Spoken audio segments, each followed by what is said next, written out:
Տունը ցավով էր լցված, մինչ մի անծանոթ կին ելած Սուրբ Ծննդից օրեր առաջ։ Նա գիտեր բաներ, որ ոչ ոք չէր կարող իմանալ, գրավեց երեխաներին անբացատրելի ժեստերով։ Այն, ինչ թվում էր պարզապես պատահականություն, բացահայտեց ավելի խորը փոխակերպող մի բան։ Նախքան սկսելը, միացեք մեր ընտանիքին այստեղ, ալիքում։ Բաժանորդագրվեք հիմա, դրեք ձեր հավանումը, այն անչափ օգնում է մեր աշխատանքին, մեկնաբանություններում գրեք, թե որ քաղաքից եք դիտում։ Ես պաշտում եմ իմանալ, թե մինչ ուր են հասնում մեր պատմությունները։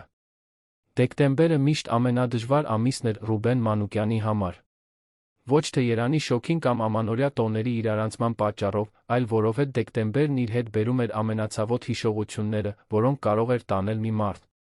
Ուղիղ 18 ամիս առաջ նրա կյանքը փլուզվել էր այնպես, ինչպես երբեք չէր պատկերացրել։ Սովորական մի վթար, ճանապարհային անհեթեթություն, որոնցից մենք տեսնում ենք լուրերով մտածում, ինչ ողբերգություն, խեղճ ընտանիքներ, առանց պատկերացնելու, որ մի օր դա կլինի քո սեփական ողբերգությունը, քո սեփական փշրված ընտանիքը։ Կարինեն դպրոցից վերադառնում էր Անահիտի, իր կրտսեր քրոջ հետ, երբ բեռնատարը մայրուղում կորցրեց կառավարումը։ Երկու կյանք, որոնք հաշված վայրկյանների ընթացքում հեռացան, թողնելով մի դատարկություն, որը կարծես օրեցօր մեծանում էր։ Ռուբենը կորցրեց կնոջը, երկվորյակներ Մարին։ Էն ու Սոնան կորցրին մորը, տունը, որը նախկինում լի էր ծիծաղով ու աշխույժ զրույցներով, վերածվեց մի տեսակ լուռ մարտադաշտի։ Աղջիկները ընդամենը 4 տարեկան էին, երբ ամեն ինչ պատահեց։ Նրանք քաղցր, քնքուշ երեխաներ էին, որոնք վազվզում էին տանը, երգելով այն երգերը, որոնք մայրն էր սովորեցրել, որոնք ցանկացած պահի գիրք էին խնդրում, կիրակիները լցնում էին ուրախությամբ իրենց անմեղ խաղերով։ Բայց վթարից հետո կարծես մի բան կոտրվեց նրանց ներսում։ Դա միայն տխրություն չէր, այլ խորը զայրույթ, անվստահություն ցանկացած մեծահասակի նկատմամբ, ով փորձում էր մոտենալ։ Նրանք գոռում էին, գծում, հրում, ուտելիքը շպրտում պատին, գիշերվա կեսին արթնանում էին ճիչերով, հրաժարվում էին մենակ քնել։ Ռուբենը ամեն ինչ փորձեց։ Հոգեբաններ, մանկաբույժներ, մանկական հոգեբույժներ։ Ոչինչ չէր օգնում։ Աղջիկները կարծես մի պատ էին կառուցել իրենց շուրջ, մոտենալու ցանկացած փորձ դիմավորվում էր ավելի շատ բռնությամբ, ավելի շատ ճիչերով, ավելի շատ հուսահատությամբ։ Այդ ժամանակ նա հասկացավ, որ տանը մասնագիտական օգնության կարիք ունի, մեկի, ով կարող էր մնալ երեխաների հետ, մինչ ինքը աշխատում էր, ով կիմանար, թե ինչպես վարվել այդ իրավիճակում։ Առաջին դայակը 3 օր դիմացավ։ Հեռացավ լաց լինելով, երբ Մարինեն այնքան ուժեղ գծեց նրաթը, որ հետք մնաց։ Երկրորդը դիմացավ մթշափատ, նախքան հանձնվելը, պնդելով, որ աղջիկներին անհնար է կառավարել։ Երրորդը նույնիսկ մեկ հերթափոխ չավարտեց։ Եվ այսպես շարունակվեց, մեկը մյուսի հետից։ 8 տարբեր մասնագետներ անցան Մանուկյանների տնով վերջին 6 ամիսների ընթացքում։ Ոմանք տարիների փորձով, մյուսները նոր ավարտած, բոլորը մի ընդհանուր բան ունեին՝ 2 փոքրիկ, ցավից կլանված երեխաների հետ գլուխ հանելու անկարողությունը։ Ռուբենը հասել էր իր սահմանին։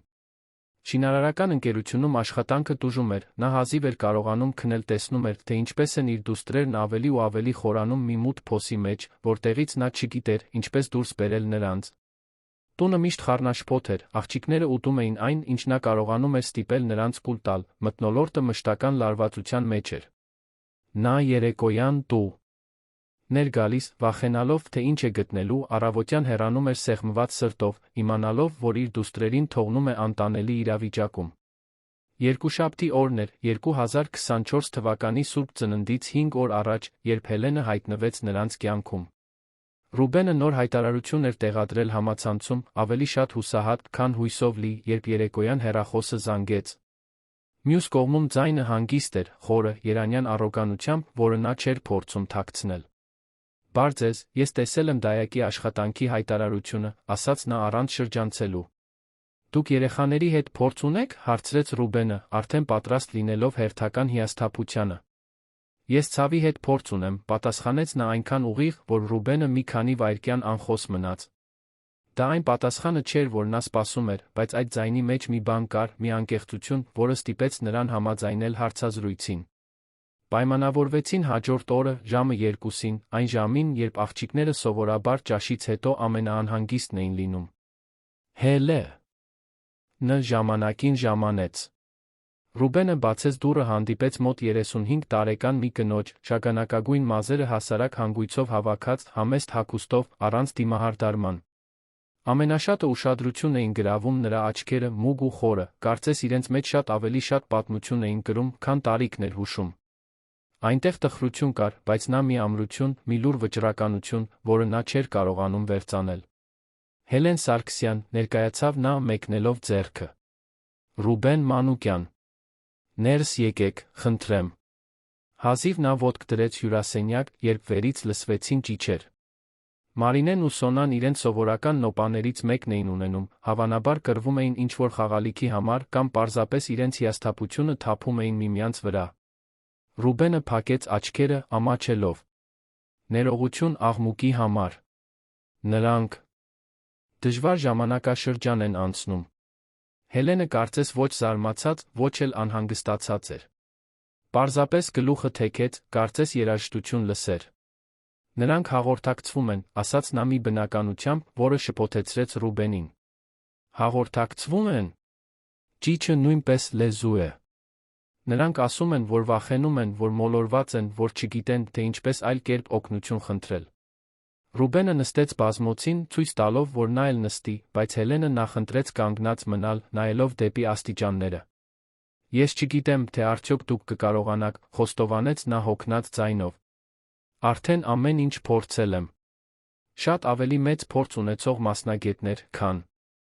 լավ, քան առանց հատուկ կրթության մեկը։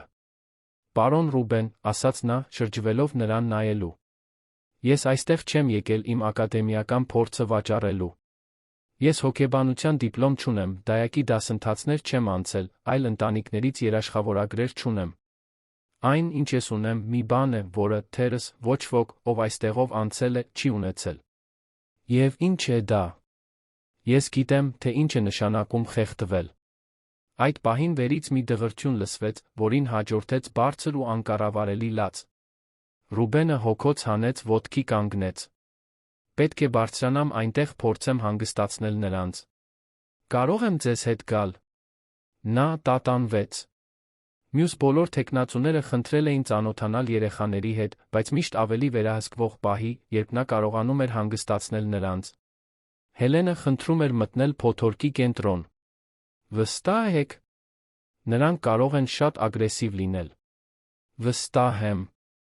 Նրանք միասին բարձրացան աստիճաններով, աղմուկն ամեն աստիճանի հետ ավելի էր բարձրանում։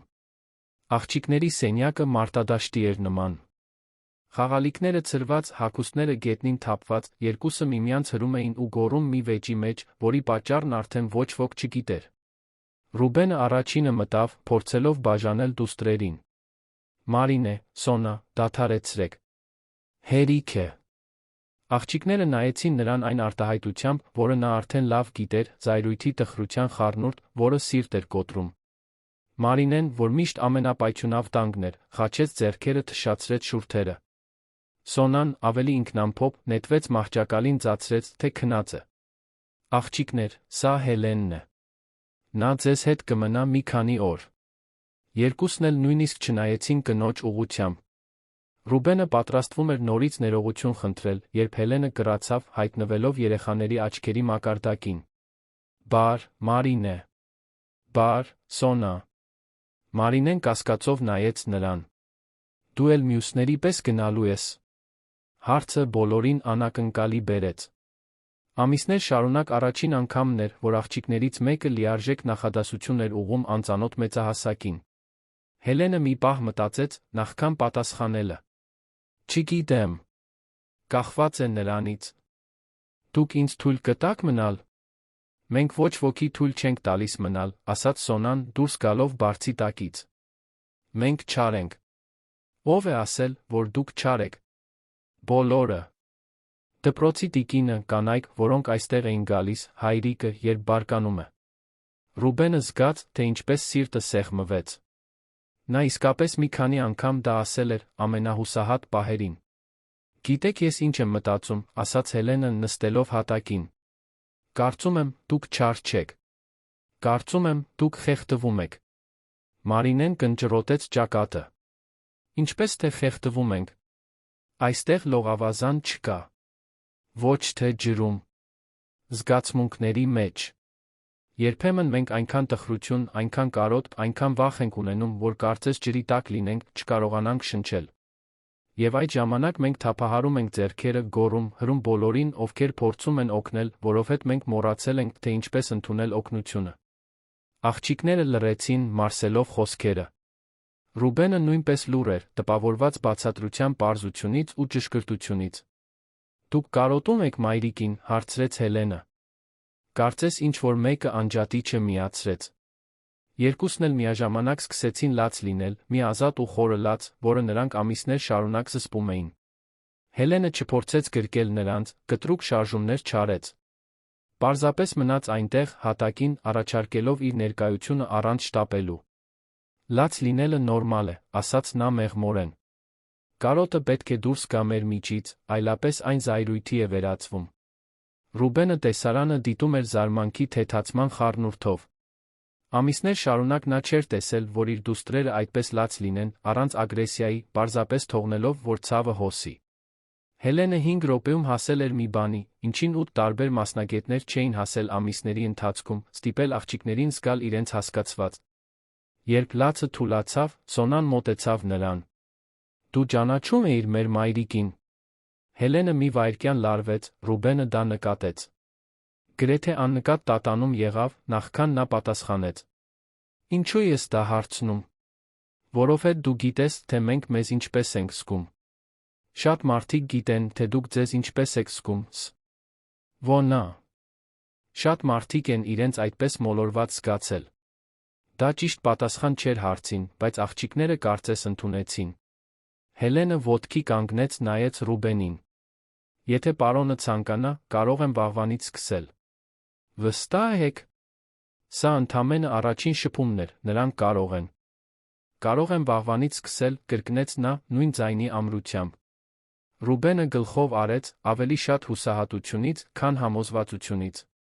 Նա այլս տարբերակներ չուներ, Հելենը այդ մի քանի րոպեների ընթացքում աննախադեպ բանի էր հասել։ Լավ։ Առավոտյան 7-ին։ 7-ին այստեղ կլինեմ։ Երբ նա հեռացավ, աղջիկները սովորականից ավելի հանգիստ էին։ Ընտրեցին առանց բողոքելու, լողացան առանց կռվելու, շաբաթների ընթացքում առաջին անգամ գնացին քնելու առանց սկանդալի։ Ռուբենը մնաց հյուրասենյակում, փորձելով մարսել տեղի ունեցածը։ Այդ կնոջ մեջ մի տարբեր բան կար, մի բան, որը նա չէր կարողանում բացահայտել։ Այն ձև, որով նա խոսեց աղջիկների հետ, ինչպես կարծես հասկացավ ճիշտ այն, ինչ նրանք անցնում էին, ինչպես գիտեր ճիշտ բառերն ասելու համար։ Եվ այն տատանումը, երբ Սոնան հարցրեց, թե արդյոք նա ճանաչում էր Կարինեին։ Ինչու էր նա նյարդայնացել։ Ռուբենը թափահարեց գլուխը, փորձելով հեռացնել մտքերը։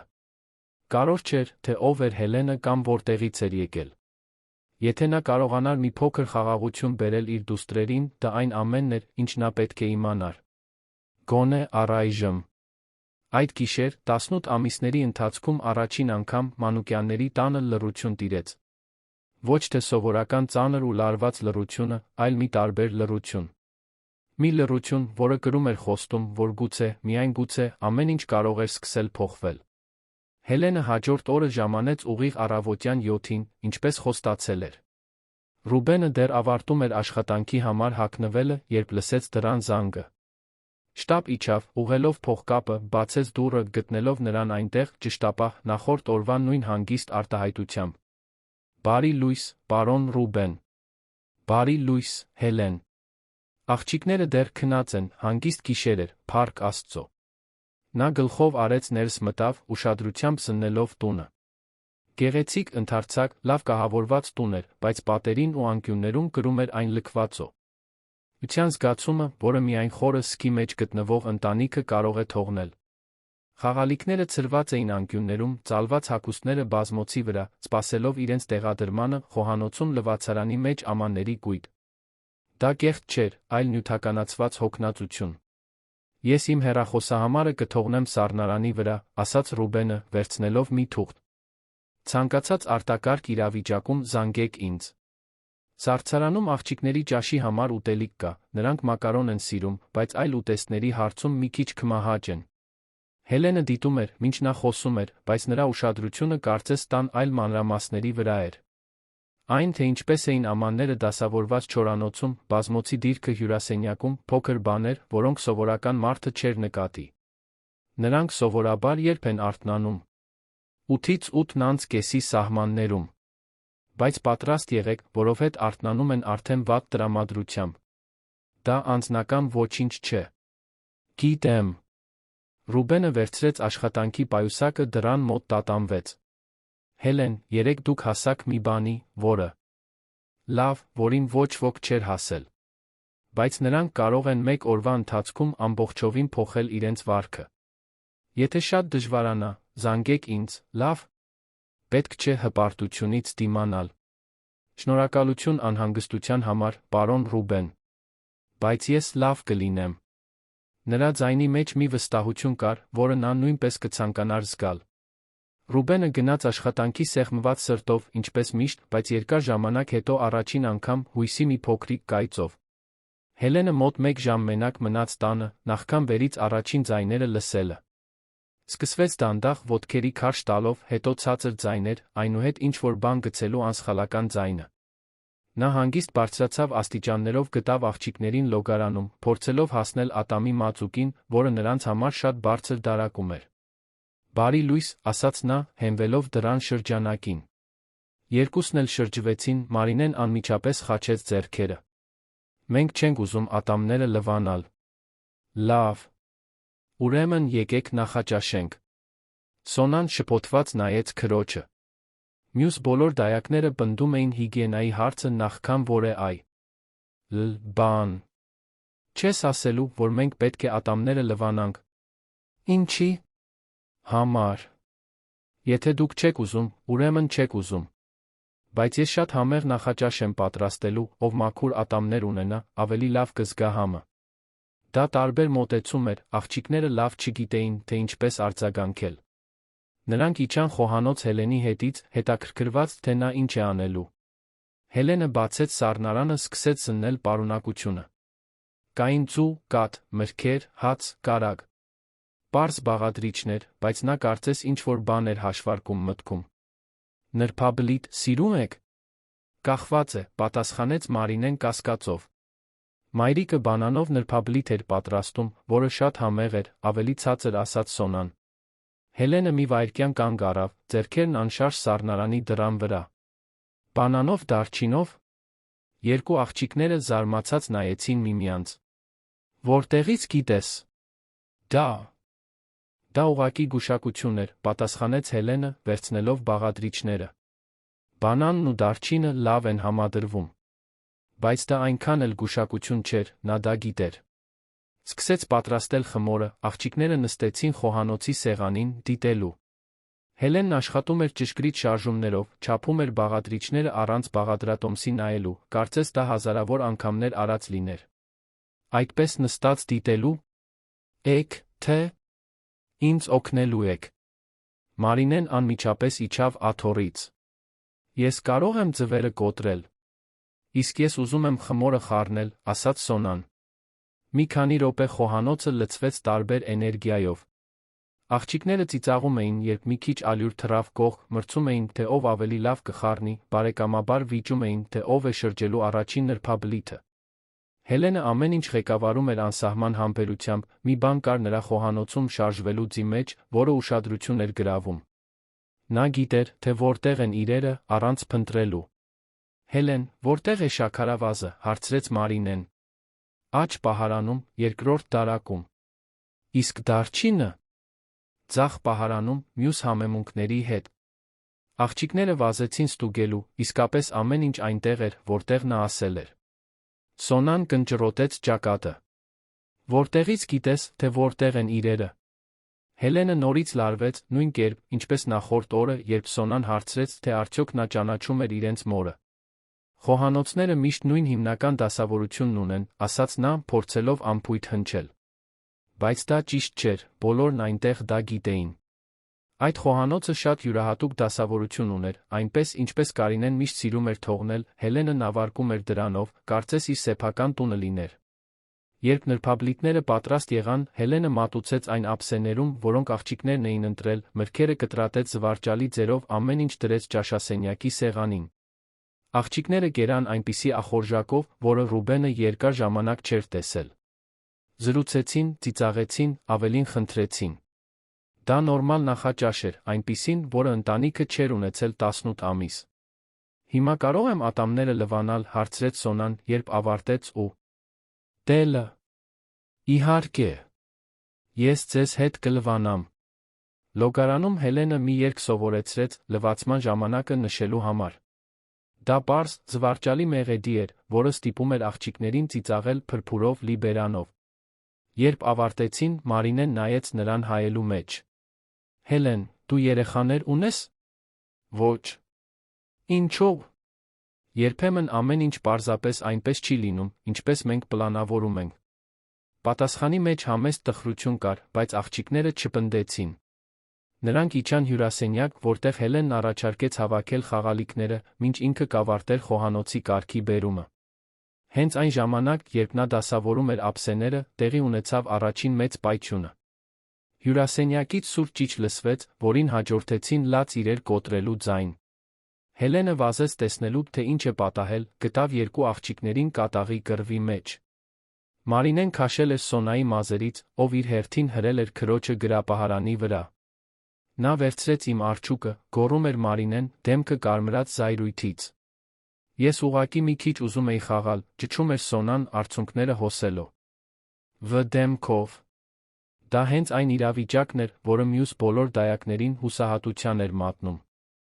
Աղջիկները դուրս էին եկել վերահսկողությունից, գոռում էին միմյանց վրա, ցանկացած պահի կարող էին անցնել ֆիզիկական բռնության։ Հելենը կռացավ նրանց մեջտեղում, հայտնվելով կրակի գծում։ Հեյ, ասաց նա հաստատուն, բայց հանգիստ ձայնով։ Աղջիկները շարունակեցին գոռալ։ Հեյ, կրկնեց նա մի փոքր ավելի բարձր։ Այս անգամ նրանք դադարեցին, նայեցին նրան։ Մարինե, ինձ մի բան ասա։ Ինչ ես զգում, երբ Սոնան վերցնում է քո արջուկը։ Զայրանում եմ։ Իսկ ինչու ես զայրանում։ Որովհետև դա իմն է։ Իսկ վախենում ես, որ նա հետ չի տա։ Մարինեն տատանվեց։ Այո։ Հելենը շրջվեց դեպի Սոնան։ Իսկ դու, Սոնա։ Ինչ ես զգում, երբ չես կարողանում քո քրոջ արջուկով խաղալ։ Տխրում եմ։ Իսկ ինչու ես տխրում։ Որովհետև ես քնքշանք եմ ուզում, իսկ Մարինեի արջուկը շատ փափուկ է։ Հելենը գլխով արեց։ Տեսնում եք։ Դուք երկուսդ էլ վախ եք զգում։ Մարինեն վախենում է կորցնել իր իրերը, Սոնան վախենում է քնքշանք չստանալ։ Եվ երբ մենք վախենում ենք, մենք գոռում ենք, հրում, կռվում։ Բայց արդյոք կա մի ձև, որ դուք երկուսդ էլ ստանաք այն, ինչ ձեզ պետք է, առանց միմյանց վնասելու։ Աղջիկները մտածեցին։ Կարող եմ արջուկը նրան մի քիչ պարտքով տալ, առաջարկեց Մարինեն, դեռ մի քիչ դժկամությամբ։ Իսկ ես կարող եմ նրան իմ տիկնիկով խաղալ թողնել փոխարենը, ավելացրեց Սոնան։ Դա արդարացի է ձեզ երկուսիդ համար։ Նրանք համաձայնեցին, ճգնաժամն անցավ այնքան արագ, որքան սկսվել էր։ Հելենը դիտում էր, թե ինչպես են աղջիկները փոխանակում խաղալիքները նորից միասին խաղում, կարծես ոչինչ տեղի չէր ունեցել։ Առավոտվա մնացած մասն անցավ հանգիստ։ Հելենը նրանց հետ խաղաց, օգնեց հավաքել փազլ, պատմություններ կարդաց, երբ ճաշի ժամանակը եկավ, աղջիկները հանգիստ ու գոհ էին։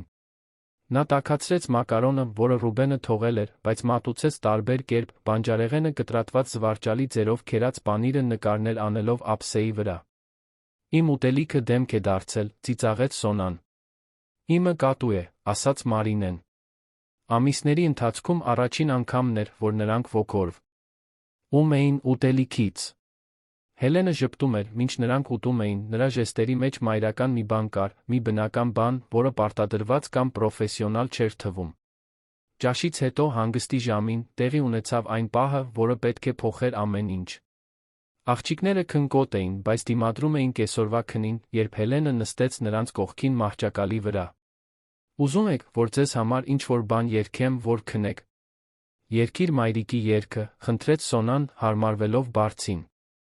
Հելենը քարացավ։ Ինչ մայրիկի երգ։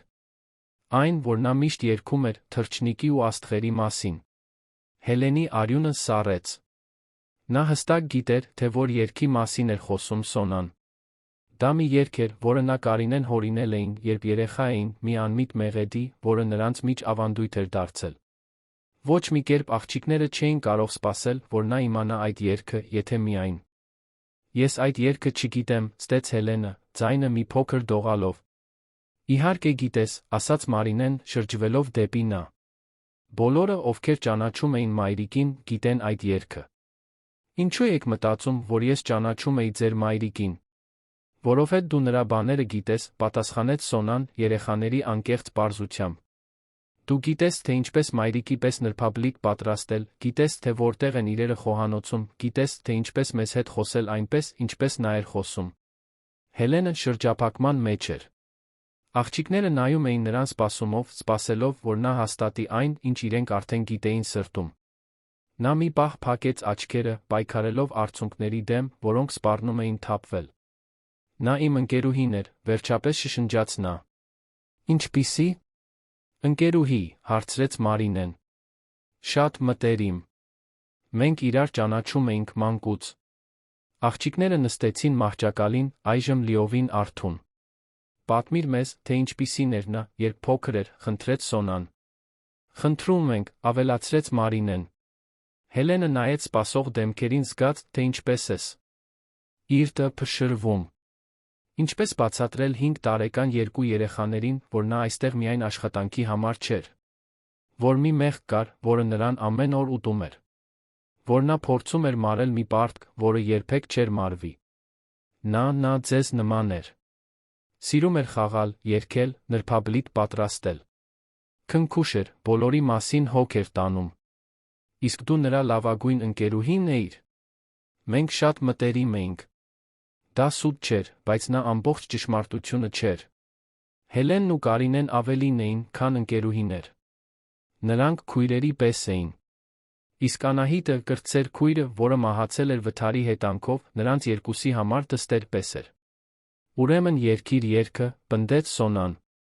Եթե դուք ընկերուհիներ էիք, դու գիտես։ Հելենը խորը շունչ քաշեց։ Այլս փախչելու տեղ չկար։ Սկսեց ցածրաձայն երգել, ձայնը խեղդվելով։ Թրջնիկ, թրջնիկ, որ թրջում ես, իմ բալիկին քուն բեր, երգես։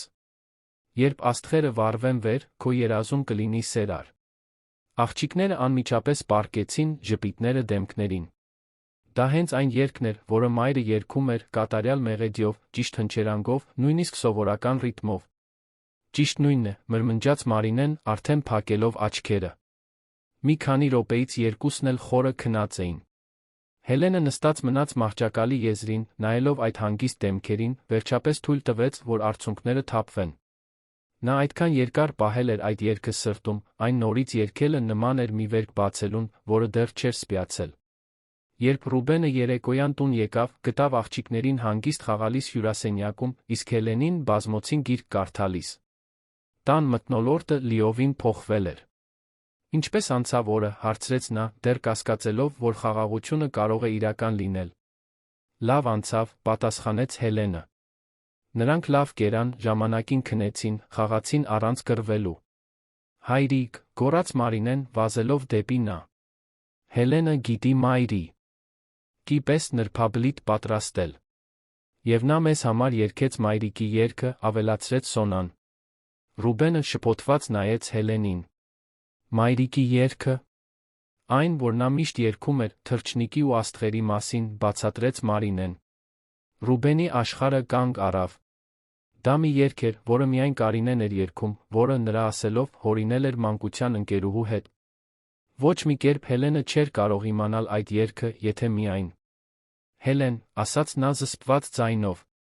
Կարող եմ ձեզ հետ խոսել խոհանոցում։ Նա գլխով արեց հետեց նրան, թողնելով աղջիկներին խաղալիս հյուրասենյակում։ Որտեղից գիտեք այդ երգը։ Հելենը հենվեց խոհանոցի սեղանին, խուսափելով նրա հայացքից։ Արդեն ասացի, որ ես Կարինեի ընկերուհին էի։ Ինչպիսի։ Ընկերուհի։ Աշխատանքի։ Ընկերուհի։ Մարզասրահի։ Եկեղեցու։ Մանկության ընկերուհի։ Ռուբենը երկար ուսումնասիրեց նրան։ Կարինեն ինձ պատմել էր մանկության ընկերուհու մասին։ Ասել էր, որ տարիներ առաջ կապը կորցրել են, որ նույնիսկ չգիտեր, թե որտեղ է նա։ Երբեմն մարդիկ նորից են հանդիպում։ Երբ եք նորից հանդիպել։ Հելենը տատանվեց, այդ տատանման մեջ Ռուբենը հասկացավ, որ շատ ավելի շատ պատմություն կա, քան նա պատմում էր։ Դա կարող է։ Կարող է, եթե դուք իմ տանն եք, հոգ եք տանում իմ դուստրերի մասին ստում եք ինձ։ Ես չեմ ստում։ Բայց նա ամբողջ ճշմարտությունը չեք ասում։ Նրանք մի պահ նայեցին միմյանց լուռ լարվածության մեջ։ Վերջապես, Հելենը հոգոց հանեց։ Պարոն Ռուբեն, ես հասկանում եմ ձեր կասկածամ։ Տությունը։ Բայց կարևորն այն է, որ ձեր դուստրերը լավ են։ Երկար ժամանակ հետո առաջին անգամ նրանք ուտում են, քնում, խաղում։ Եթե իմ ներկայությունն այստեղ օգնում է նրանց, դա բավարար չպետք է լինի։ Առայժմ, պատասխանեց Ռուբենը։ Բայց ես կբացահայտեմ ամբողջ ճշմարտությունը, Հելեն։ Վստահ եղեք դրանում։ Նա գլխով արեց, կարծես արդեն սպասում էր այդ սպառնալիքին։ Լավ։ Միայն մի բան եմ խնդրում։ Ձեր կասկածները մի թափեք աղջիկների վրա։ Նրանք սկսում են նորից վստահել։ Ռուբենը դիտեց, թե ինչպես Հելենը դուրս եկավ խոհանոցից վերադարձավ հյուրասենյակ, որտեղ աղջիկները նրան դիմավորեցին անկեղծ ժպիտներով։ Նա մնաց այնտեղ, հենված սեղանին, փորձելով մարսել այն ամենը, ինչ բացահայտել էր այդ օրը։ Հելենը չափազանց շատ բան գիտեր։ Գիտեր տան առօրյան, աղջիկների նախասիրությունները, մտերմիկ երգեր, որոնք միայն Կարինեն էր երգում։ Կամ նա ստում էր, թե ինչպես էր ճանաչում իր կնոջը, կամ նրանց միջ շատ ավելի շատ պատմություն կար, քան նա պատրաստ էր պատմել։ Բայց մինչ այդ կասկածները նրան ուտում էին, նա չէր կարող շղթել ակնհայտը։ Իր դուստրերը փոխվել էին։ Նրանք երջանիկ էին։ Եվ դա, գոնե առայժմ, ավելի կարևոր էր, քան անցյալի ցանկացած առեղծված։ Հաջորդող օրերն անցան նորմալության լարվածության տարօրինակ խառնուրդով։ Հելենը ամեն առավոտ ճշտապահ ժամանում էր, հոգ էր տանում աղջիկների մասին մի նվիրումով, որը անկեղծ էր թվում, փոփոխություններն անժխտելի էին։ Մարինեն ու Սոնան ավելի լավ էին ուտում, ամբողջ գիշեր քնում, միասին խաղում առանց զայրույթի պոռթկումների, որոնք առօրյա էին դարձել։ Բայց Ռուբենը չէր կարողանում ազատվել այն զգացողությունից, որ ապրում է լավ մշակված մի կեղծիքի մեջ։ Չորեքշաբթի, Հելենի տանը լինելու երրորդ օրը, նա որոշեց հետաքննել։ Աշխատանքից ավելի շուտ եկավ, ժամը 3-ի կողմերը, կայանեց Հարամ փողոցում, որտեղից կարող էր տեսնել տունը, առանց նկատվելու։ Այնտեղ մնաց գրեթե 1 ժամ, դիտելով հյուրասենյակի պատուհաններից։ Հելենը նստած էր հատակին աղջիկների հետ, հավաքելով մի հսկայական փազլ։ Հեռվից դա կատարյալ ընտանեկան տեսարան էր թվում։ Ուշադիր դայակ 2 երջանիկ երեխա։ Բայց մի բան կար Հելենի մարմնի լեզվի մեջ, այն ձի մեջ, որով նա շարժվում էր տանը, որը շարունակում էր անհանգստացնել Ռուբենին։ Նա իրեն չէր պահում որպես աշխատող։ Իրեն պահում էր որպես մեկը, ով պատկանում էր այդ վայրին։ Երբ վերջապես տուն մտավ, աղջիկները վազեցին դիմավորելու նրան ամուր գրկախառնություններով, մի բան, որը ամիսներ շարունակ չէին արել։ Հայրիկ, հայրիկ։ Հելենը մեզ սովորեցրեց պլաստիլինով աշխատել, գոռաց Մարինեն, ցույց տալով գունավոր կավից մի փոքրիկ քանդակ։ Իսկ տես, թե ես ինչ եմ արել, ասաց Սոնան, ցուցադրելով վատ նկարված, բայց այնքան սիրով պատրաստված մի թռչնիկ, որը կոտրեց Ռուբենի սիրտը։ Հիանալի է, սիրելիս։ Դուք ձեզ լավ եք պահել։ Մենք միշտ մեզ լավ ենք պահում Հելենի հետ, պատասխանեց Մարինեն, կարծես դա ակնհայտ լիներ։ Ռուբենը դուստրերի գլխավերով նայեց Հելենին, ով հավաքում էր ձեռարվեստի նյութերը հյուրասենյակի սեղանից։ Աղջիկները լավ ճաշեցին, պարոն Ռուբեն։ Ամեն ինչ կերան, նույնիսկ բրոկոլին։ Բրոկոլին։ Ռուբենը չէր հավատում։ Դուստր։ Երը կրքոտ կերպով ատում էին բրոկոլին։ Հելենն արեց այնպես, ինչպես մայրիկն էր անում, բացատրեց Սոնան։ Վրան հալած պանիրով ամեն պատարագ համար մի երգով։ Եվս մեկ անգամ Հելենը ցուցաբերում էր այն առօրյայի մտերմիկ իմացությունը, որը Կարինեն ուներ աղջիկների հետ։ Ռուբենը որոշեց փորձարկել։ Եվ ինչ երգ էր դա։ Երջանիկ բանջարեղենների երգը, պատասխանեց Հելենը առանց տատանվելու։ Ամեն բանջարեղեն երգի մեջ տարբեր բնավորություն ուներ։ Ճիշտ այդպես էր։ Կարինեն մի անմիտ երգ էր հորինել բանջարեղենների մասին, աղջիկներին աղցան կերակրելու համար, ամեն բանջարեղեն զվարճալի ձայն ուներ։ Ինչպես գրողը տանի, Հելենը դա գիտեր։ Աղջիկներ, ինչ կասեք, եթե դուք բարձրանաք լողանալու, մինչ ես խոսեմ Հելենի հետ։ Կարող եմ այսօր մենակ լողանալ, հարցրեց Մարինեն։ Ես արդեն գիտեմ։ Իհարկե, սիրելիս։ Բայց դուռը բաց թող, լավ։ Աղջիկները վազելով բարձրացան, ոգորված նոր անկախությամբ։ Ռուբենը սպասեց, մինչ լսեր ջրի հոսելու ձայնը, նախքան շրջվելը դեպի Հելենը։ Ես պետք է իմանամ, թե ով եք դուք իրականում։ Հել։ Էնը դադարեց դասավորել ներկերի տարաները նայեց նրան։ Արդեն ասել եմ։ Կարինեի ընկերուհին էի։ Ընկերուհին չի բացատրում այն, ինչ ես այստեղ տեսնում եմ։ Դուք չափազանց մտերմիկ բաներ գիտեք, մանրամասներ, որոնք միայն շատ մտերիմ մեկը կիմանար։ Կարինեն ես շատ մտերիմ էինք։ Երբեք վերջին անգամ խոսել։ Հելենը տատանվեց, հենց այդ տատանման մեջ Ռուբենը հասկացավ, որ դիպել է զգայուն կետի։ Վաղուց։ Որքան վաղուց, Հելեն։ Մի քանի տարի։ Քանի տարի։ Պարոն Ռուբեն, ամենայն հարգանքով, դա հենց որ կարող է, պայթեց նա, անմիջապես իջեցնելով ձայնը, որպեսզի չվախեցնի աղջիկներին։ Իմ կինը մահացել է 18 ամիս առաջ։ Իմ դուստրերը քայքայված էին։ Հանկարծ հայտնվում է մի կին, ով գիտի մեր կյանքի մտերմիկ մանրամասները, ով գիտի երգեր, որոնք միայն Կարինեն էր երգում, ով իմ խոհանոցի դասավորությունն ինձնից լավ գիտի։ Եվ դուք ուզում եք, որ ես պարզապես ընդունեմ դա առանց հարցերի։ Հելենը նստեց բազմոցին, կարծես զրույցի ծանրությունը անտանելի էր դարձել։ Ես հասկանում եմ ձեր կասկածամտությունը։ Ուրեմն ինձ վստահելու պատճառներ տվեք։ Ինձ ճշմարտությունը պատմեք։ Մի պահ թվաց, թե նա կխոսի։ Ռուբենը տեսավ, թե ինչպես մի բան կոտրվեց նրա աչքերում, մի դիմադրություն, որը հասնում էր իր սահմանին։ Բայց հետո աստիճաններով իջնող աղջիկների ձայնն ընդհատեց պահը։ Հայրիկ, ես իմ վարդագույն գիշերանոցը չեմ գտնում, գոռաց Սոնան։ Պետք է մաքուր լվացքի զամբյուղում լինի, սիրելիս։ Հելեն, մենք այս զրույցը կշարունակենք վաղը։ Հելենը գլխով արեց ոտքի կանգնեց, գնալու։ Դռան մոտ նա շրջվեց։ Պարոն Ռուբեն, ես գիտեմ, որ դուք շփոթված եք, բայց ձեր դուստրերը բուժվում են։ Դա արժե դրան։ Նրա հեռանալուց հետո Ռուբենը մնաց հյուրասենյակում, մտածելով։ Հելենը ճիշտ էր։ Աղջիկներն ակնհայտորեն ավելի լավ էին։ Բայց նրա հայրական բնազդը գոռում էր, որ այդ ամբողջ պատմության մեջ ինչ-որ շատ սխալ բան կա։ Հինգշաբթի առավոտյան ռումբը պայթեց։ Ռուբենը, ինչպես միշտ, գնացել էր աշխատանքի, թողնելով Հելենին աղջիկների հետ։ Նա խոհանոցում առավոտյան խորտիկ էր պատրաստում, երբ վերից վազքի ձայներ լսեց, որոնց հաջորդեց մի տարօրինակ ձայն, կարծես ինչ-որ մեկը կողպեքի հետ էր խաղում։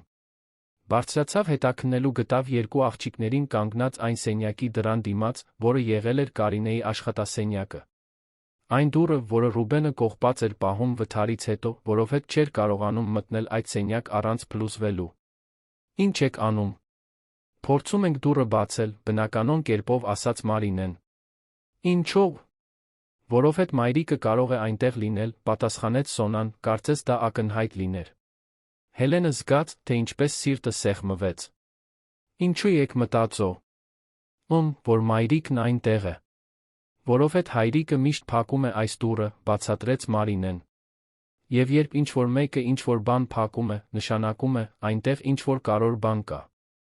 Իսկ մայրիկն աշխարհի ամենակարևոր բանն է, ավելացրեց Սոնան։ Մանկական տրամաբանությունը միաժամանակ հուզիչ էր կործանարար։ Աղջիկները մի ֆանտազիա էին ստեղծել, թե մայրը թաքնված է աշխատասենյակում, որ հայրը դուռը կողպած է պահում, նրան պաշտպանելու համար։ Հելենը կռացավ նրանց մակարդակին։ Աղջիկներ, դուք գիտեք, որ մայրիկն այլս այստեղ չէ, չէ։ Գիտենք, ասաց Մարինեն։ Բայց մենք ուզում ենք տեսնել նրա իրերը։ Այն իրերը, որոնք նրա հոտն ունեն, ավելացրեց Սոնան։ Հելենը նայեց կողպված դռանը։ Գիտեր, որ այդ պահը մի օր կգար։ Երեխաները պետք է հաշտվեին մոր բացակայության հետ, դա անցնում էր հիշողությունները վերանայելու, ոչ թե դրանցից փախչելու միջոցով։ Ուզում եք, որ օգնեմ բացել։ Երկու աղջիկները նայեցին նրան, կարծես նա աշխարհն առաջարկած լիներ։ Կարող ես։ Հելենը զննեց կողպեքը։ Դա պարզ կողպեկ էր, որոնցից կարելի է ացել ցանկացած նմանատիպ բանալիով։ Իջավ խոհանոց վերադարձավ պատառաքաղով, որն օգտագործեց զգուշորեն սողնակը ստիպելու համար։ Դուռը բացվեց թեթ ջռոցով։ Աշխատասենյակը ճիշտ այնպիսին էր, ինչպիսին Կարինեն վերջին անգամ թողել էր։ Թղթերը ցրված սեղանի վրա, մի բաժակ սուրճ, հատակին չորացած մնացորդով, գրքեր, բացված նշված էջերի վրա, որոնք այլս երբեք չէին կարդացվի։ Ժամանակը կանգ էր առել այդ սենյակում, հոտը դեռ նրանն էր։ Ծաղիկների նուրբ բույր, խառնված թղթի գրիչի թանաքի բույրի հետ։ Աղջիկները մտան ոտքի մատների վրա, կարծես սուրբ տարածք մտնեին։ Մայրիկի հոտն է գալիս, շշնջաց Սոնան։ Մարինեն ուղիղ գնաց սեղանի մոտ վերցրեց մի լուսանկարի շրջանակ, ամբողջ ընտանիքի նկարով։ Դա մի կիրակի օր էր այգում, վթարից մի քանի ամիս առաջ։ Կարինեն ծիծաղում էր, յուրաքանչյուր կողմում մի աղջիկ գրկին, իսկ Ռուբենը հետում ծամածրություն էր անում տեսախցիկի առաջ։ Տես, թե մենք ինչքան երջանիկ էինք, ասաց Մարինեն, մատը սահեցնելով շրջանակի ապակու վրայով։ Սոնան մոտեցավ ցածր գրապահարանին, սկսեց զննել իրերը։ Կային փոքրիկ քանդակներ, գրքեր, մի երաժշտական տուփ, որը նա աղոտ հիշում էր։ Երբ բացեց տուփը, մի ծանոթ մեղեդի սկսեց հնչել։ Տուփի երաժշտությունը բացականչեց, նա սկսեց պարել աշխատասենյակի մեջտեղում, այնպես, ինչպես հիշում էր, որ անում էր մոր հետ։ Հելենը դիտում էր ամեն ինչ կոտրված սրտով։ Գիտեր ամեն իր այդ սենյակում, ամեն գիրք այդ գրապահարանում։ Ամբողջ կեսօրներ էր անցկացրել այնտեղ, խոսելով Կարինեի հետ ամեն ինչի ոչնչի մասի։ Պլաններ կազմելով, երազանքներով կիսվելով։ Տեսնել, թե ինչպես են աղջիկները վերագտնում այդ տարածքը, նման էր ամեն ցավոտ հիշողությունը վերապրելուն։ Հենց այն ժամանակ, երբ Մարինեն գտավ լուսանկարների ալբոմը, իրավիճակը բարդացավ։ Հելեն, նայիր։ Մի կույտ նկարներ կան մայրիկի մանկությունից։ Մարինեն արագ թերթում էր էջերը, կանգ առնելով պատահական նկարների վրա մեկնաբանություններ անելով։ Կարինեն մանուկ, Կարինեն երեխա, Կարինեն դեռահաս։ Եվ հետո, ալբոմի մեջտեղի մի էջում, նա լիովին կանգ առավ։ Հելեն։ Մարինեի ձայնի տոնը ստիպեց Հելենին անմիջապես մոտենալ։ Սա դու ես։ Հելենը նայեց նկարին, զգաց, թե ինչպես է աշխարհը պտտվում։ Դա Կարինեի իր 15 տարեկանի նկարն էր, գրկախառնված զվարճանքների այգում, հսկայական ժպիտներով բամբակե քաղցրավենիքով ձեռքներին։ Անահիտը կողքին էր, 12 տարեկան, մոդելի դիրք ընդունած տեսախցիկի առաջ։ Ոչ, Մարինե։ Երի ինչ-որ մեկն է, որ ինձ նման է։ Բայց Սոնան արդեն մոտեցել էր, համեմատում էր նկարի դեմքը Հելենի դեմքի հետ։ Դու ես, հաստատ։ Նույնն է։ Ահա, նույնիսկ ջա։ Կատիդ այդ նշանը կա։ Դա ճիշտ էր։ Հելենը ճակատին փոքրիկ սպի ուներ, մանկության ընկնելու հետանքով, նկարում այն հստակ տեսանելի էր։ Եվ նայիր, Սոնան շրջեց էջը։ Էլի կան։ Տասնյակ նկարներ կային նրանց երեքի միասին։ Ծովափին, ծննդյան խնջույքներին, ճամբարներում, ավարտական երեկոներին։ Տարիների ընկերություն, փաստագրված նկարներով, որոնք այժմ ծառայում էին որպես ապացույց միստի, որը Հելենն այլս չէր կարողանում պահպանել։ Դու ստեցիր, ասաց Մարինեն, ոչ թե զայրույթով, այլ շփոթությամբ։ Դու ասացիր, որ ընկերուհիներ էիք, բայց դուք քույրերի պես էիք։ Իսկ ո՞վ է այս աղջիկը, որ միշտ ձեզ հետ է, հարցրեց Սոնան, մատնացույց անելով Անահիտին նկարներում։ Հելենը նստեց աշխատասենյակի հատակին, շրջապատված երկու երեխաներով, այն հիշողություններով, որոնք այդքան երկար պահել էր իր մեջ։ Սա Անահիտն է։ Նա իմ կրտսեր քույրն էր։ Հիմա նա որտեղ է։ Այն հարցը, որից Հելենը վախենում էր այն օրվանից, երբ մտել էր այդ տուն։ Այն հարցը, որը նրան արթնացնում էր գիշերվա կեսին 18 ամիս շարունակ։ Նա մահացել է նույն վթարի հետանքով, որի հետանքով մահացել է ձեր մայրիկը։ Աղջիկները լուռ մարսեցին տեղեկությունը։ Հետո Մարինեն նստեց Հելենի գրկին։ Ուրեմն դու էլ ես կորցրել մեկին, ում շատ էիր սիրում։ Այո։ Եվ դու էլ ես տխուր, ինչպես մենք էինք։ Այո։ Ամեն օր։ Սոնան նստեց մյուս կողմում, նրանք երեքով մնացին այնտեղ, աշխատասենյակի մեջտեղում, շրջապատված այն մարդկանց հիշողություններով, ովքեր այլս չէին վերադառնա։ Դրա համար դու գիտեիր, թե ինչպես մեզ օգնել, ասաց Սոնան։ Որովհետ դու էլ ես խեղդվում։ Հելենը ամուր գրկեց երկու աղջիկներին, վթարից հետո առաջին անգամ լաց եղավ ինչ-որ մեկի առաջ։ Լաց եղավ կորցրած քրոջ համար, այն մեղքի համար, որը կրում էր Կարինեի հետ ընկերության համար, որն այդքան դաժանորեն ընդհատվել էր։ Ես շատ եմ ցավում, շշնջաց նա։ Շատ եմ ցավում, որ ձեզ ստեցի։ Ինչու ստեց։ Իր, հարցրեց Մարինեն։ Որովհետ վախենում էի, որ ձեր հայրիկը թույլ չէր տա մնալ, եթե իմանար ճշմարտությունը։ Իսկ ո՞րն է ճշմարտությունը։ Հելենը խորը շունչ քաշեց։ Ժամանակն էր ամեն ինչ պատմելու։ Ճշմարտությունն այն է, որ այդ օրը ես պետք է լինեի մեքենայում։ Անահիտը ինձ հետ պետք է գնար Երևան, մենք պետք է հանգստյան օրերը միասին անցկացնեինք։ Բայց ես ուշացա, բաց թողեցի ավտոբուսը, խնդրեցի Կարինեին ինձ համար վերցնել Անահիտին։ Եթե ես չուշանայի, ձեր մայրը այսօր ողջ կլիներ։ Աղջիկները լուռ ընդունեցին խոստովանությունը։ Դու քեզ մեղադրում ես, ասաց Մարինեն մի իմաստությամբ, որը 5 տարեկանում չպետք է ունենար։ Մեղադրում եմ։ Ամեն օր։ Ինչպես հայրիկը։ Ինչպես թե ինչպես հայրիկը։ Հայրիկը մեղադրում է իրեն, որովհետ այդ օրը նա մեզ դպրոցից չի վերցրել, բացատրեց Սոնան։ Նա ասաց, որ եթե ինքը մեզ վերցներ, մայրիկը վթարի ժամին փողոցում չէր լինի։ Հելենը այդ տեղեկությունը չգիտեր։ Ռուբենը կրում էր իր սեփական մեղքը, իր սեփական բեռը։ Բոլորն իրենց մեղադրում են, երբ մեկը, ում մենք սիրում ենք, մահանում է, ասաց Մարինեն։ Բայց դպրոցի տիկինն ասաց, որ վթարները պատահում են, որովհետ պատահում են, ոչ թե որովհետ ինչ-որ մեկը սխալ բան է արել։ Դպրոցի տիկինը շատ իմաստուն է, մրմնջաց Հելենը։ Իսկ դու շատ խիզախ ես, ասաց Սոնան։ Որովհետ նույնիսկ տխուր լինելով, դու եկար հոգ տանելու մեզ համար։ Դա խիզախություն չէ, Սոնա։ Դա սեր է։ Ես շատ էի սիրում ձեր մայրիկին Անահիտին։ Եվ երբ իմացա, որ դուք տառապում եք, ինչպես ես, պետք է ինչ-որ բան անեի։ Նրանք այնտեղ մնացին գրեթե 1 ժամ, խոսելով Կարինեի, Անահիտի, այն կարոտի մասին, որը ցավեցնում է, բայց նա ջերմացնում է սիրտը։ Հելենը պատմություններ պատմեց իր Կարինեի մանկությունից, այն չարաճճություններից, որ անում էին, այն երազանքներից, որ կիսում էին։ Աղջիկները կլանում էին ամեն բառ, կառուցելով իրենց կորցրած մոր ավելի ամբողջական պատկերը։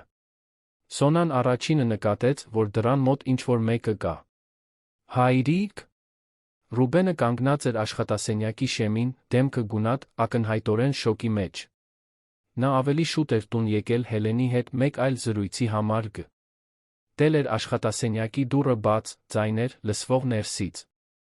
Ռուբեն, ասաց Հելենը, արագ ոտքի կանգնելով։ Ես կարող եմ բացատրել։ Բայց նա չէր նայում նրան։ Նայում էր իր դուստրերին, որոնք հանգիստ խաղաղ էին, ձեռքներին պահում էին մոր նկարները առանց հուսահատության, խոսում էին իրենց կորցրած կնոջ մասին առանց հիստերիայի։ Վթարից հետո առաջին անգամն էր, որ նա տեսնում էր աղջիկներին այդ սենյակում առանց լաց լինելու։ Ինչպես եք այստեղ մտել։ Հելենը բացեց մեզ համար, ասաց Մարինեն։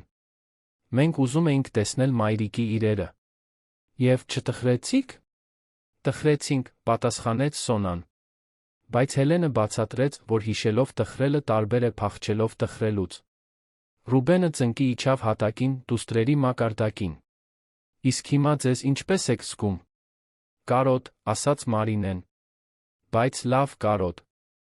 Ինչպես թե լավ կարոտ։ Մի կարոտ, որը հիշեցնում է սիրո, ոչ թե ցավի մասին, բացատրեց Սոնան։ Դրանք Հելենի խոսքերն էին, բայց երեխաների բերանից դուրս գալով ավելի մեծ կշիռ ունեին։ Ռուբենը նայեց աշխատասենյակի շուրջը, հասկացավ, որ մթնոլո ռտը հուսահատության չէր։ Հիշողության էր։ Պահպանված սիրո։ Հայրիկ, ասաց Մարինեն, սեղանից մի նկար վերցնելով։ Հելենը մայրիկին ճանաչում էր մանկուց։ Նայիր այստեղ։ Նա ցույց տվեց 3 դեռահասների նկարը այգում։ Ռուբենը զննեց պատկերը, վերջապես հասկացավ, թե ինչու էր Հելենը ծանոթ թվացել առաջին իսկ օրվանից։ Կարինեն նրան ցույց էր տվել այդ նկարը տարիներ առաջ, երբ նրանք հանդիպում էին։ Դու լուսանկարի Հելենն ես, ասաց նա, նայելով նրան։ Կարինեի լավագույն ընկերուհին։ Այո։ Նա խոսում էր քո մասին։ Ասում էր, որ համալսարանից հետո կապը կորցրել եք, որ դու տեղափոխվել ես Երևան։ Այո, տեղափոխվել եմ։ Գնացի այնտեղ հոգեբանություն սովորելու։ Հոգեբանություն։ Մանկական հոգեբանություն։ Հատկապես երեխաների մոտ սկի թերապիա։ Փազլի կտորները սկսեցին իրար միանալ Ռուբենի մտքում։ Դրա համար դու գիտեիր, թե ինչպես վարվել աղջիկների հետ։ Դրա համար ես գիտեի, թե նրանք ինչ են անցնում, ուղեց Հելենը։ Նրանց հետ վարվելը զուտ սեր էր։ Ռուբենը նույնպես նստեց հատակին 18 ամիսների ընթացքում առաջին անգամ ընտանիքը հավաքվել էր Կարինեի աշխատասենյակում առանց ցավի, միայն կարոտով։ Ինչու ի սկզբանե չասացիր, թե ով ես։ Որովհետև վախենում էի, որ դու ինձ կմեղադրես վթարի համար։ Անահիտն այդ օրը իմ պատասխանատվության տակ էր։ Եթե ես չուշանայի։ Հելեն, ընդհատեց Ռուբենը։ Ես էլ ինձ եմ մեղադրում։ Եթե ես գնայի աղջիկներին դպրոցից վերցնելու, Կարինեն այդ ժամին փողոցում չէր լինի։ Մեղքը մի բան է, որը մենք կրում ենք, երբ սիրում ենք մեկին, ով հեռացել է։ Դա չի նշանակում, որ դա ճիշտ է։ Աղջիկները դիտում էին երկու մեծահասակների զրույցը, նրանց մեջ մի տարօրինակ հասունություն կար, կարծես մի քանի օրում տարիներով մեծացած լինեին։ Դու մեզ հետ կմնաս, հարցրեց Սոնան։ Եթե ձեր հայրիկը թույլ տա։ Ռուբենը նայեց Հելենին, հետո դուստրերին, հետո աշխատասենյակին, որը վերջապես բացվել էր առանց տրավմայի։ Մնա, ասաց նա։ Ոչ թե որպես դայակ, որպես ընտանիք։ Եվ այդպես Կարինեի հիշողությունների մեջ, շրջապատված մի ընկերության նկարներով, որը մահը չկարողացավ կոտրել, մի նոր ընտանիք սկսեց ձևավորվել։ Ոչ թե ցավի մոռացության, այլ դրա վերափոխման վրա մի բանի, որը կարող էր բուժել, քանդելու փոխարեն։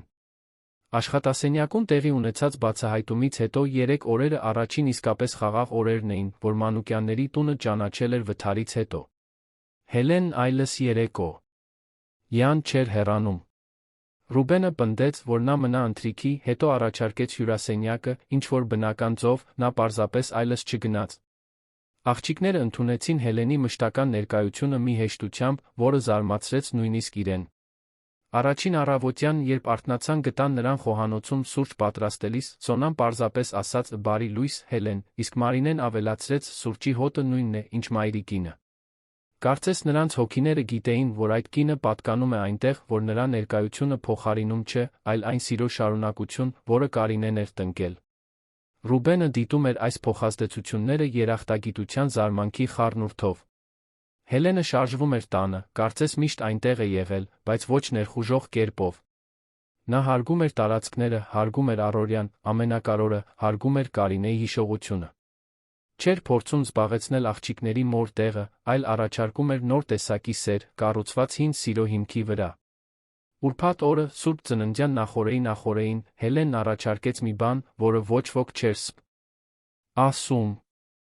Աղջիկներ, կցանկանայիք այցելել մայրիկին։ Նրանք բոլորը հյուրասենյակում էին նախաճաշից հետո, երբ նա տվեց այդ հարցը։ Ռուբենը քիչ մնաց գցեր սուրճի բաժակը, որը պահում էր։ Ինչպես այցելել, հարցրեց Մարինեն։ Գերեզմանատանը։ Նրա համար ծաղիկներ տանել, մի քիչ խոսել։ Սոնան ու Մարինեն նայեցին միմյանց։ Վթարից հետո նրանք երբեք գերեզմանատուն չէին գնացել։ Ռուբենը փորձել էր նրանց տանել մի քանի անգամ առաջին տարում, բայց միշտ ավարտվում էր այնքան ուժեղ լացի նոպաներով, որ նա հանձնվեց։ Տխուր չի լինի, հարցրեց Սոնան։ Կլինի, ազնվորեն պատասխանեց Հելենը։ Բայց դա տարբեր տեսակի տխրություն կլինի։ Մի տխրություն, որը լավ է անում, որը թեթացնում է սիրտը։ Ինչպես լավ կարոտը, հարցրեց Մարինեն, հիշելով զրույցը աշխատասենյակում։ Ճիշտ այդպես։ Ինչպես լավ կարոտը։ Ռուբենը միջամտեց։ Հելեն, վստահ եք։ Նրանք կարող են։ Նրանք պատրաստ են, ասաց նա, նայելով աղջիկներին։ Դուք պատրաստ եք։ Երկու երեխաները մի պահ մտածեցին, հետո միաժամանակ գլխով արեցին։ Բայց ես ուզում եմ շատ գեղեցիկ ծաղիկներ տանել, ասաց Սոնան։ Իսկ ես ուզում եմ նրան քո մասին պատմել, ավելացրեց Մարինեն։ Այդ օրվա կեսօրն անցավ թաղամասի ծաղկի խանութում ծաղիկներ ընտրելով։ Հելենը թողեց, որ աղջիկները լիովին ինքնուրույն ընտրեն, չխառնվելով գույներին կամ տեսակներին։ Մարինեն ընտրեց արածաղիկներ, որովհետև դրանք մեծ են ու ուրախ, ինչպես մայրիկն էր։ Սոնան ընտրեց սպիտակ վարդեր, որովհետև դրանք նուրբ են ու բուրավետ։ Ռուբենը գնեց Շուշաններ, Կարինեի սիրելի ծաղիկները։ Շաբաթ առավոտյան, Սուրբ Ծննդյան նախօրեին, նրանք միասին գնացին Թոխմախի գերեզմանատուն։ Պարզ ու զով առավոտ էր, այնպիսի ոսկեգույն լույսով, որ ամեն ինչ ավելի գեղեցիկ է թվում։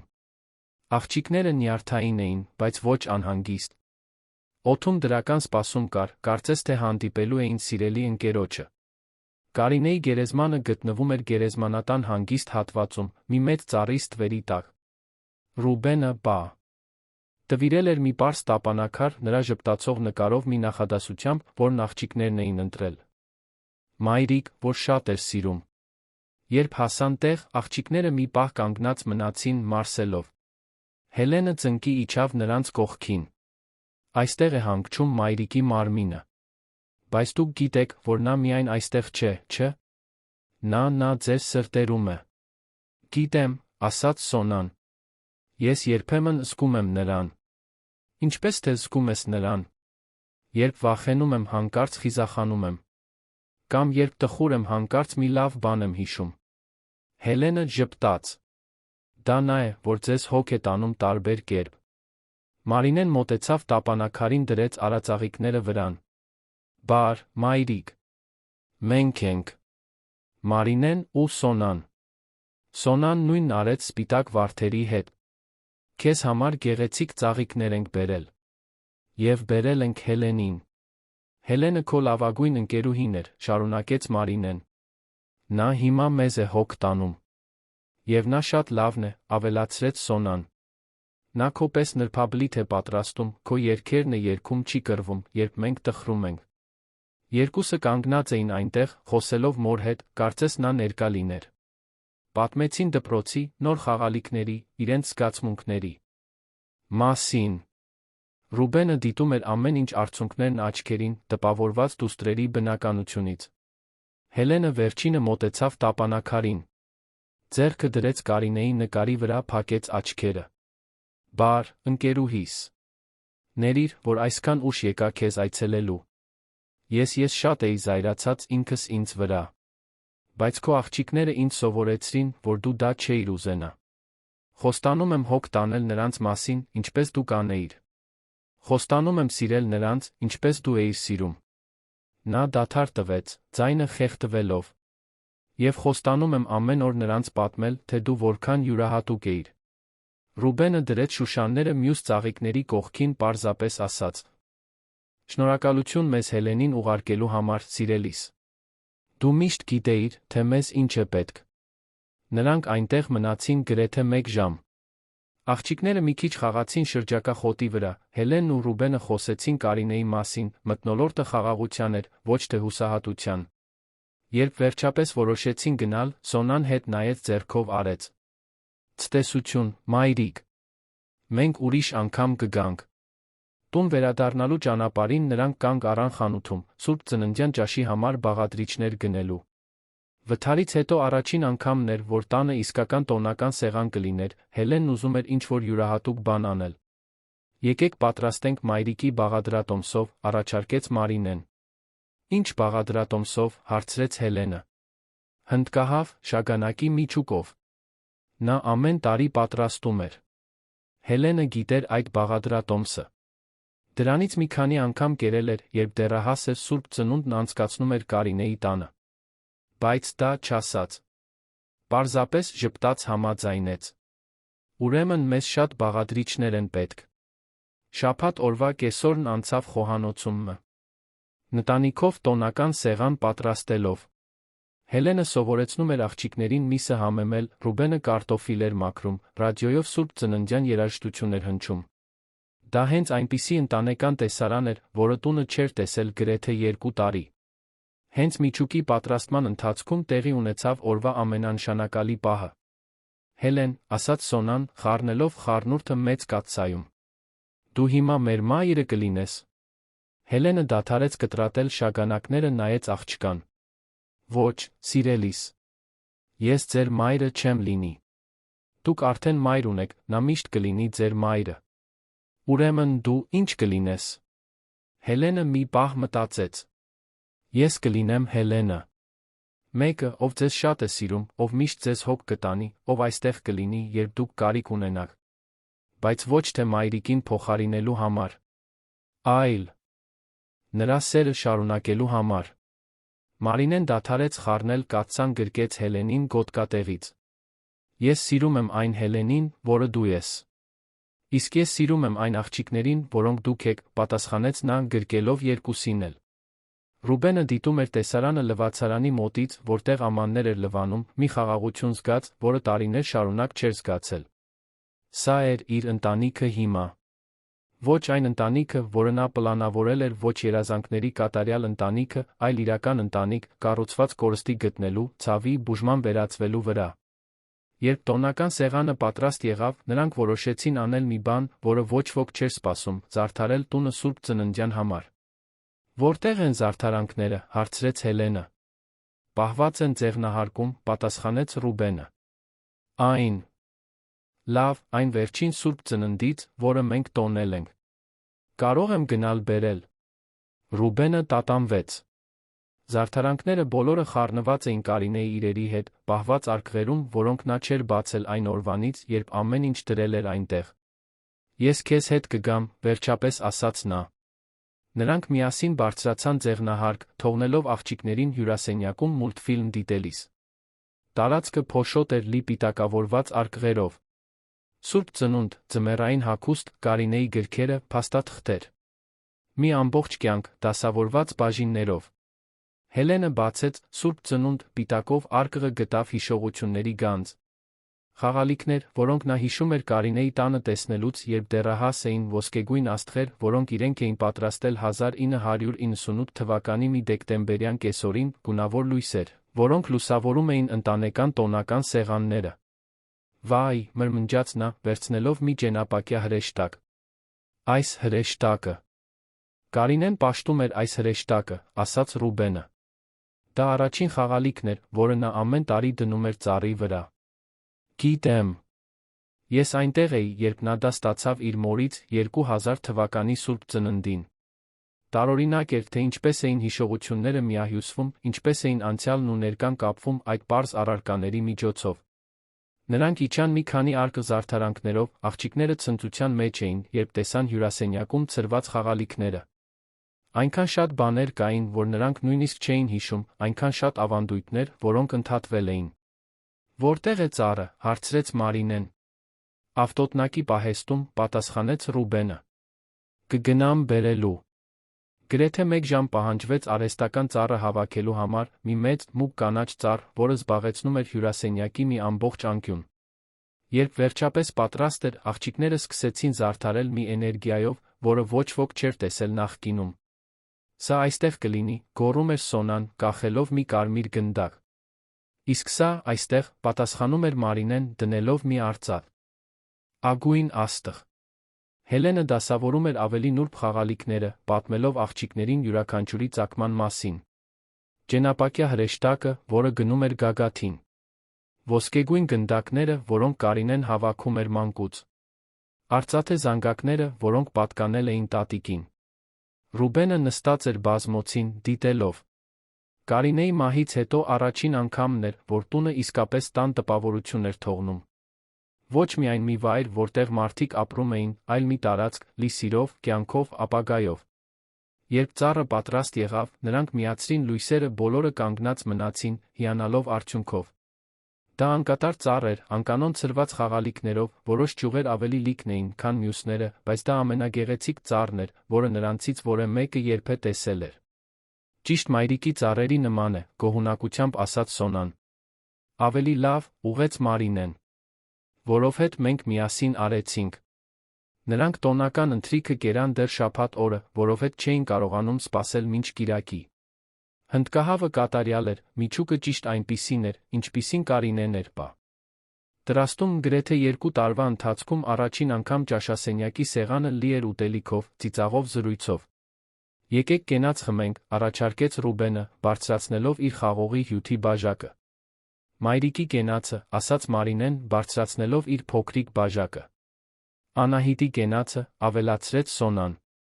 Այն մարդկանց կենացը, ում մենք սիրում ենք, ովքեր մեզ հոգ են տանում հեռվից, ավելացրեց Հելենը։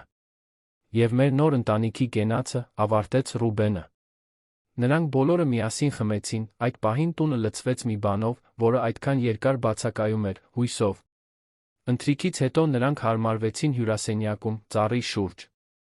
Հելենը Սուրբ Ծննդյան պատմություններ պատմեց այն ժամանակներից, երբ ինքն ու Կարինեն երեխա էին։ Ռուբենը խոսեց Կարինեի հետ իր առաջին Սուրբ Ծնունդների մասին։ Աղջիկները կիսվեցին ընտանեկան տոնական սեղանների իրենց սիրելի հիշողություններով։ «Գիտեք, թե ես ամենաշատն ինչ էի սիրում Սուրբ Ծննդին», ասաց Մարինեն հենված Հելենի ուսին։ «Ինչ»։ Երբ մայրիկը Սուրբ Ծննդյան երգեր էր երգում, նախքան մենք քնեի։ «Ընք»։ Հիշում ես երգերը, հարցրեց Հելենը։ Որոշները հիշում եմ։ Ուզում ես ինձ հետ երգել։ Եվ այնտեղ, միայն տոնածառի լույսերով լուսավորված հյուրասենյակում, նրանք սկսեցին միասին երգել լուռ գիշերը։ Ռուբենը միացավ նրանց, նրա խորը ձայնը ներդաշնակում էր աղջիկների բարձր ձայների Հելենի նուրբ ձայնի հետ։ Սոնան միասին մրմնջում էր, բառեր հորինելով, երբ չէր հիշում տեքստը։ Հենց այդ երգի ժամանակ տեղի ունեցավ այն պահը, որը վերնագիր է տալիս այս ամբողջ պատմությանը։ Երգի մեջտեղում Սոնան սկսեց ծիծաղել։ Ոչ թե զսպված քիչ-քիչ ծիծաղ, այլ համեղ, անկեղծ, մաքուր ուրախությամբ լի քրքիջ։ Մարինեն նայեց նրան, նույնպես սկսեց ծիծաղել, վարակվելով քրոջից։ Մի քանի վայրկյանում երկուսն էլ քրքջում էին, չկարողանալով դադարել, պառկած հյուրասենյակի գորգին, շուռ գալով ծիծաղից։ Ռուբենը դադարեց երգել, նայում էր դուստրերին։ 18 ամիսների ընթացքում առաջին անգամն էր, որ նա լսում էր այդ ձայնը։ Նրանց իսկական ծիծաղը, ազատ, առանց բեռի, առանց տակը թաքնված տխրության։ Դա վերադարձող մանկության, վերահաստատվող ուրախության, վերսկսվող կյանքի ձայնն էր։ Հելենը նույնպես դադարեց երգել, դիտում էր տեսարանը արցունքներն աչքերին։ Սա էր այն, ինչ նա եկել էր փնտրելու, առանց իմանալու, որ փնտրում է։ Ոչ միայն աղջիկների բուժումը, այլ սեփական ներումը։ Այդ երեխաներին նորից երջանիկ տեսնելը ապացույցն էր, որ սերը կարող է ավելի ուժեղ լինել, քան մեղքը, որ կյանքը կարող է վերակառուցվել նույնիսկ ամենաոչնչացնող կորստից հետո։ Ինչու եք ծիծաղում, հարցրեց Ռուբենը, նույնպես սկսելով ժպտալ։ Չգիտեմ, պատասխանեց Մարինեն քրքիջների միջից։ Որովհետև ամեն ինչ այնքան լավ է։ Եվ Հելենը մի քիչ կեղծ երգեց աստվածային փրկիչը ի հատվածում, ավելացրեց Սոնան, մատնացույց անելով Հելենին։ Ես կեղծ չեմ երգում, բողոքեց Հելենը, ձացնելով վրդովմունք։ Երգում ես, միաձայն գոռացին երկուսը, նորից սկսեցին ծիծաղել։ Ռուբենն ու Հելենը նայեցին միմյանց, նույնպես սկսեցին ծիծաղել։ Մի քանի րոպեից 4-ով այնտեղ էին, հյուրասենյակում, միասին ծիծաղելով անհեթեթությունների, միասին լինելու ուրախության, վերջապես առանց մեղքի երջանիկ լինելու թեթության վրա։ Երբ ծիծաղը վերջապես դադարեց, նրանք մնացին այնտեղ, ցրված գորգի վրա, նայելով ծառին, որը փայլում էր հյուրասենյակի անկյունում։ Լռությունն այժմ տարբեր էր բոլոր այն լռություններից, որոնք այդ տունը ճանաչել էր վերջին 18 ամիսների ընթացքում։ Դա լի, գոհունակ, ամբողջական լռություն էր։ Հելեն, ասաց Սոնան, հարմարվելով նրա գրկում։ Դու Սուրբ Ծննդից հետո գնալու։ Ես։ Միայն եթե դուք ուզենաք, որ գնամ։ Երբեք, պատասխանեց Մարինեն, նետվելով նրանց երկուսի վրա։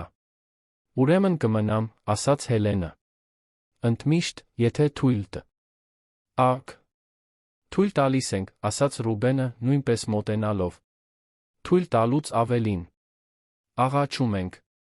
Եվ այդպես Սուրբ Ծննդյան նախօրեի մի կեսօրին, մի ծուռ, բայց սիրով լի ծառի տակ, մի ընտանիք, որը կոտրվել էր ողբերգությունից, վերակառուցվեց այն հասկացողության միջոցով, որ իսկական սերը չի մահանում մարդու հետ, այլ գտնում է դրսևորվելու նոր ձեր։ Հելենը չէր եկել Կարինեին փոխարինելու։ Եկել էր նրան պատվելու։ Աղջիկներին սովորեցնելու, որ հնարավոր է սիրել մեկին, ով հեռացել է, դեռ սրտում տեղ ունենալ սիրելու նրանց, ովքեր մնում են։ Ռուբենին ցույց տալու, որ օգնություն ընդունելը դավաճանություն չէ կնոջ հիշատակին, այլ միծ շարունակելու հոգ տանել նրա ամենասիրելի բանի, դուստրերի մասին։ Սուրբ Ծննդյան առավոտյան նրանք արթնացան դանդաղ, առանց շտապելու, վայելելով իսկապես տանը լինելու զգացումը։ Բացեցին այն պարզ նվերները, որոնք Հելենը գնել էր, տիկնիկներ աղջիկների համար, փողկապ Ռուբենի համար, կերան նախորդ օրվա տաքացրած հնդկահավը։ Դա ֆիլմերի կատարյալ Սուրբ Ծնունդը չէր, դրսում ձյունով վառվող բուխարիով։ Դա Հայկա Կան սուրբ ծնունդեր, դրսում շոգով միացված օթորակիչով։ Բայց դա կատարյալ էր այնպես, ինչպես կար, որովհետև իրական էր, կառուցված այն սիրո ամուր հիմքի վրա, որը մնում է նույնիսկ այն ժամանակ, երբ ամեն ինչ թվում էր, թե ավարտվել է։ Երեկոյան, երբ առը սկսեց մայր մտնել ծառի լույսերն ավելի վառ դարձան մթնշաղում, Ռուբենը նայեց հյուրասենյակի շուրջը։ Հելենը նստած էր հատակին, Սոնային սովորեցնելով ուլունքներով ապարանջաններ պատրաստել։ Մարինեն բազմոցին էր, թերթելով մի նոր գիրք, որը նվեր էր ստացել։ Ռադիոն ցածր երաժշտություն էր հնչեցնում, տնից դարչինի այն ծաղիկների բույրն էր գալիս, որոնք առավոտյան տարել էին գերեզմանատուն։ Դա ընտանիք էր։ Ոչ այն ընտանիքը, որի մասին նա երազել էր 5 տարի առաջ, երբ ամուսնացել էր Կարինեի հետ։ Բայց իսկական ընտանիք, ծնված ցավից համեմված հույսով։ Մի ընտանիք, որը գիտեր, որ կյանքը կարող է փխրուն լինել, բայց հենց դրա համար էլ կյանքը պետք է տոնել։ Եվ այս ամբողջ խաղաղության մեջ Ռուբենը նորից լսեց այն ձայնը, որը փոխել էր ամեն ինչ, իր դուստրերի ծիծաղը։ Անկեղծ, ազատ, ապագայով լի։ Վերսկսման ձայնը։ Սիրելի ունկնդիրներ, հուսով եմ, որ Ռուբենի, Մարինեի, Սոնայի, Հելենի ճանապարհորդությունը խորապես հուզեց ձեր սրտերը։ Այս պատմությունը մեզ սովորեցնում է, որ իսկական սերը գտնում է իրեն հավերժացնելու ուղիներ, որ ցավը կարող է վերածվել բուժման, որ ամենագեղեցիկ ընտանիքները նրանք են, որոնք կառուցված են ոչ միայն արյունով, այլ միմյանց մասին հոգ տանելու ամենօրյա ընտրությամբ։ Եթե այս պատմությունը ձեզ մոտ զգացմունքներ արթնացրեց, եթե նույնացաք կերպարներից որևէ մեկի հետ, կամ եթե պարզապես հուզվեցիք վերսկսման այս պատմությունից, դրեք ձեր հավանումը, բաժանորդագրվեք մեր ալիքին մեկնաբանություններում կիսվեք, թե որ պահն է ձեզ ամենաշատը տպավորել։